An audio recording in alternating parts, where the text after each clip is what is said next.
Hello everyone, welcome to Palla Kathalu podcast, written and narrated by Ram Prakash Reddy. అనగనగా ఒక ఊరిలో ఎల్లయ్య మరియు గంగాధర్ అనే ఇద్దరు రైతులు ఉండేవారు. కాస్త మధ్యతరగతి కుటుంబం వాళ్ళు. ఎల్లయ్య కొడుకు పేరు సిద్ధయ్య, గంగాధర్ కొడుకు పేరు శశిధర్. ఎల్లయ్య గంగాధర్ లాగే సిద్ధయ్య శశిధర్ కూడా చిన్నప్పటి నుండి మంచి మిత్రులు. అది 10వ తరగతి ఫలితాల రోజు. ఎల్లయ్య గంగాధర్ పొలం పనులు పూర్తి చేసుకొని ఒక చెట్టు కింద కూర్చొని విశ్రాంతి తీసుకొని ఉండగా అటు నుండి వెళ్తున్న ఒక పెద్ద మనిషి ఇలా అంటాడు.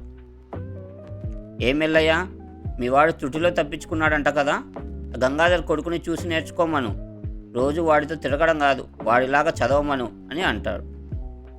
అది విన్న ఇద్దరు, ఈరోజు 10వ తరగతి ఫలితాలు వచ్చినట్టున్నాయి, బహుశా దాని గురించే అన్నట్లున్నాడు అనుకొని ఇంటికి బయలుదేరుతారు.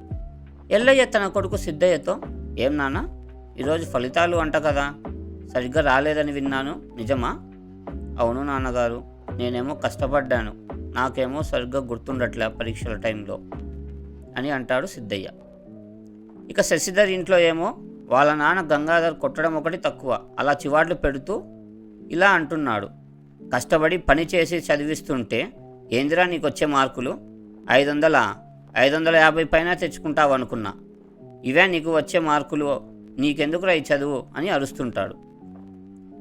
శశిధర్ సిద్ధయ్యతో ఆ రోజు రాత్రి ఇలా అంటాడు.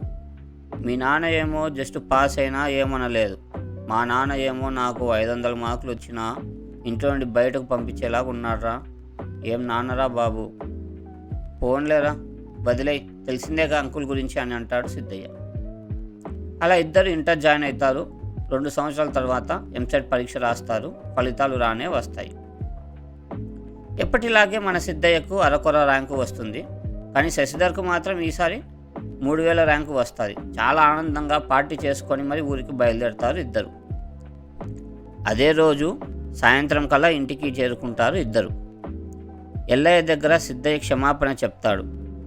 అందుకు ఎల్లయ్య, దేనికి బిడ్డ క్షమాపణ, 10వ తరగతిలో జస్ట్ పాస్ అయ్యావు, అసలు నువ్వు చదువుతావో పనికొస్తావో అని భయపడ్డాను, ఇప్పుడేమో కొద్దిగా బాగానే వచ్చాయి, ఇదిగో స్వీట్ తిను అని తినిపిస్తాడు మన ఎల్లయ్య. ఇక శశి ఏమో స్వీట్స్ బాక్స్తో ఇంటికి వెళ్ళగానే వాళ్ళ నాన్న, పట్నంకి వెళ్ళి మరీ చదివావు, నీ ర్యాంకుకు ఒక్క ఐఐటీలో కూడా సీటు రాదు, ఇంకెందుకురా నీకు ఈ చదువు అని ఎప్పటిలాగే చివాట్లు పెడతాడు. ఇక సిద్ధయ్య ఏమో అక్కడే దగ్గరలో లోకల్ కాలేజ్లో బీటెక్ జాయిన్ అవుతాడు. శశికి మంచి ర్యాంకు కాబట్టి స్టేట్ యూనివర్సిటీలో సీటు వస్తుంది.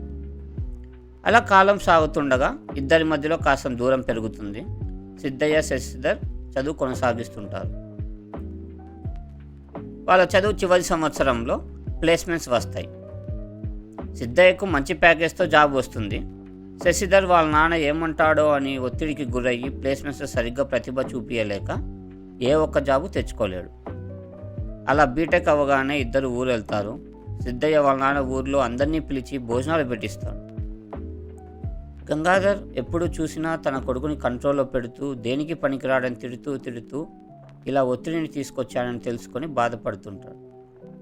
అలా ఊరిలో భోజనాలు పెట్టిస్తున్న సమయంలో ఏ రోజైతే ఆ ఊరిలో ఒక పెద్ద మనిషి ఎల్లయ్యని కించపరిచాడో అతనే ఇప్పుడు శభాష్ అని పొగిడాడు.